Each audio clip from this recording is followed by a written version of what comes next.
Terrible. Good morning and welcome to our Facebook Live launch event for the May issue of World Literature Today. My name is Daniel Simon. I'm the editor-in-chief here at WLT. And with me today is our guest editor for the issue, Dr. Jeanetta Calhoun Mish. Welcome, Jeanetta. Thank you, Daniel. We are really excited to bring this issue to you, which just hit bookstores this week, and it's in subscribers' mailboxes, so it's out in the world, and it just launched on our website on Wednesday. So it really features this amazing section of 50 pages worth of Native American writers, and there are about 30 different writers featured throughout the issue. We have poetry and fiction and creative nonfiction, as well as essays, interviews, and book reviews. So it's a really wonderful issue. Jeanetta is a contributing editor for WLT, and is also the current poet laureate of Oklahoma, as well as a PhD graduate from the University of Oklahoma. So welcome back to campus, Jeanetta. Thank you, Daniel. We will be taking viewer comments and questions throughout the broadcast, so please feel free to shout out whatever you have on your mind, and we'll be happy to answer your questions a little bit later on. In addition to the Native features, we also have about 24 summer reading recommendations by all the editors throughout the pages of the issue, as well as the great book review section, as always, in addition to our usual variety of wonderful stuff. So please check out the issue. It's on worldlit.org. If you haven't been to our website, you'll want to go check it out there as well. I have a question, Jeanette, really about that kind of draws from the cover. We have this image, really stunning photo from Standing Rock by Zoe Marie Ernest, who was there in December and took this photograph of the veterans who were there joining the protest at the time. And this theme of water really runs, water is life, really runs throughout the issue. How would you talk about that as a kind of a symbol of both cultural and political sovereignty to Native writers? It's actually very simple, which is not always true with the symbol.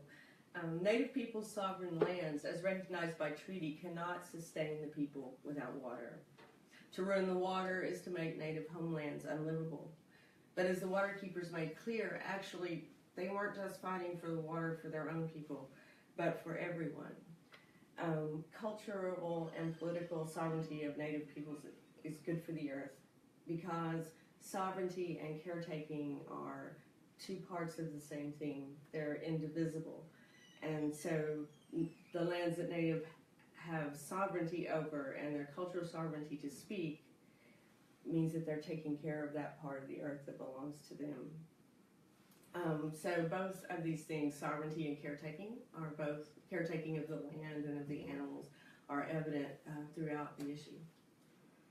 I'm really struck by Alison Hedgecock's essay called Streaming, which has water as this theme throughout, and she brings in other writers' voices, and so you have this sense that this caretaking in a literary sense is happening as well in the very text of her essay. And so really, and even then again in the news this week, we hear about the oil spill with the Dakota pipeline up in South Dakota, and so this sort of the political edge to it is also still very powerful and very much on these writers' minds, I would say. It is. And you're right about Alison's essay, how she brings in, so you can see many different voices inside of her essay speaking about the water and sovereignty and caretaking of the earth. It's beautiful. She told me that she's been reading it at different events lately, and that people have been in tears as they've heard her read excerpts from this essay. So it's really quite a powerful statement, I would say, and it's the Peterboff, the feature essay in the issue. So we're really proud of that contribution. Mm-hmm. Could you talk a little bit about Oklahoma as the headwaters for this Returning the Gift conference that happened in 1992, and it's happening again in 2017? And you know, as a headwaters, you're gathering in this particular issue third and fourth wave writers, and how did those two dates kind of bookend the writers featured in the issue? Yeah. The first Returning the Gift Native Writers Conference, as you mentioned, was held right here on the campus of University of Oklahoma in '92.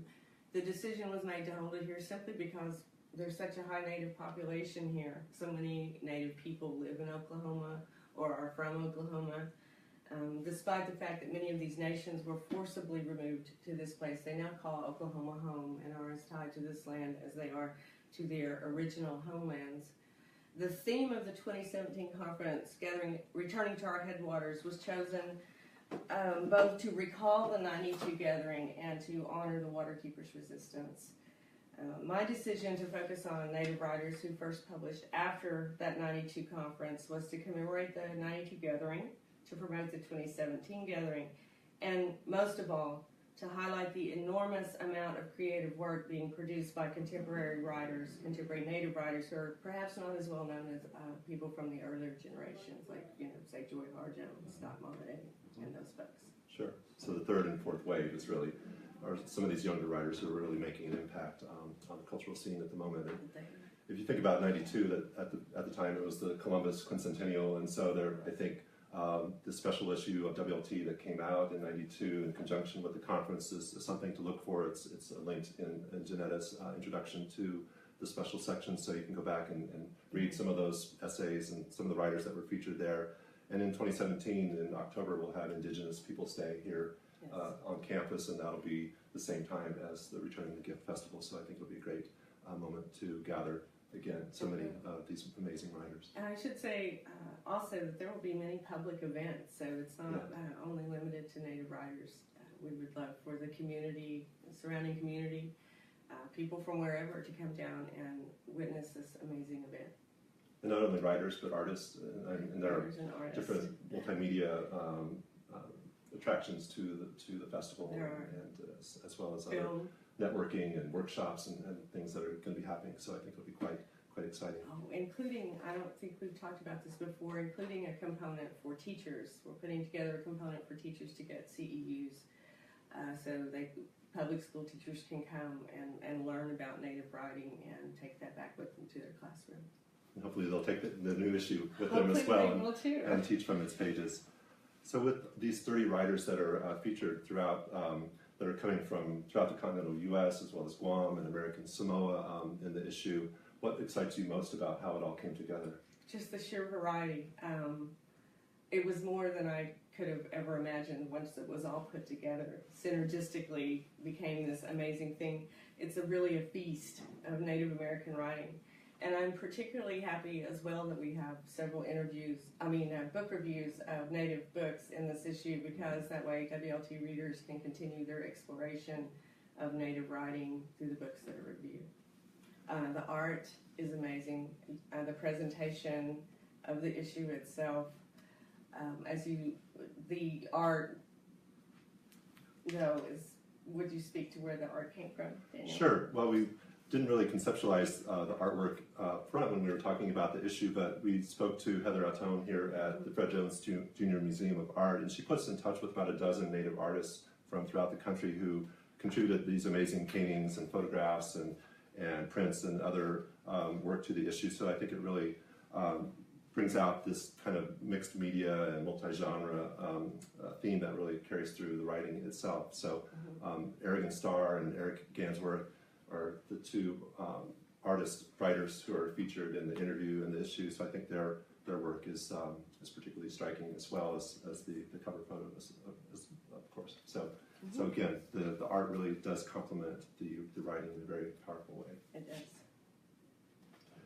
And we have one question? No questions. Okay. Well, I'll just carry on and talk a little bit about some of the most popular posts that we've gotten so far in response to the issue. Sherwin Bitsui's poem has been very well received. Tanaya Winder's prose poem called Like Any Good Indian Woman has been up there in terms of popularity. Shauna Osbourne's poem, as well as Tiffany Midge's essay, it's a creative nonfiction piece called Bury My Heart at Chuck E. Cheese's, which is a fantastic title. So that's all on worldlit.org, our website.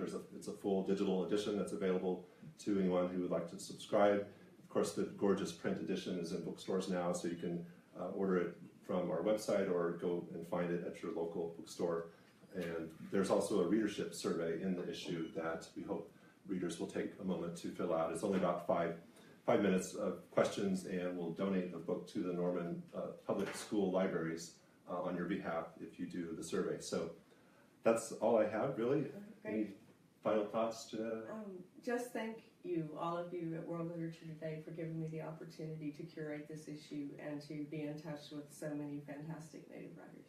Well, thank you. It really just turned out to be this amazing confluence of so much talent and so much exciting work. So thank you all for watching. Thank you, Jeanetta, again, for this incredible work that you've done for us, and we'll see you all again soon. Thank you.